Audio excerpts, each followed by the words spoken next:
diagram is not always clear. If you want to find out what futures and options are, then keep on watching. The main differences we're talking about today in this video are connected with obligations, risks, payment and contracts. So off we go. Number 1. Obligations. A futures contract is an agreement between two parties to buy or sell an asset at a certain time in the future at a certain price. Here, the buyer is obliged to buy the asset on the specified future date. An options contract gives the buyer the right to buy the asset at a fixed price. However, there is no obligation on the part of the buyer to go through with the purchase.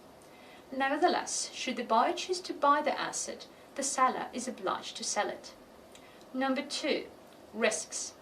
The futures contract holder is bound to buy on the future date even if the security moves against them. Suppose the market value of the asset falls below the price specified in the contract. The buyer will still have to buy it at the price agreed upon earlier and incur losses. The buyer in an options contract has an advantage here. If the asset value falls below the agreed upon price, the buyer can opt out of buying it. This limits the losses incurred by the buyer. In other words, a futures contract could bring unlimited profit or loss. Meanwhile, an options contract can bring unlimited profit, but it reduces the potential loss. Number 3. Advance payment. There is no upfront cost when entering into a futures contract, but the buyer is bound to pay the agreed upon price for the asset eventually. The buyer in an options contract has to pay a premium. The payment of this premium grants the options buyer the privilege not to buy the asset on a future date, if it becomes less attractive.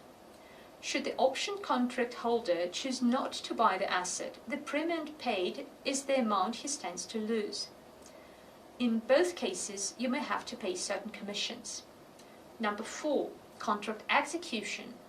A futures contract is executed on the date agreed upon in the contract. On this date, the buyer purchases the underlying asset. Meanwhile, the buyer in an options contract can execute the contract any time before the date of expiry, so you're free to buy the asset whenever you feel the conditions are right. So you can see that there are both advantages and disadvantages for futures and options.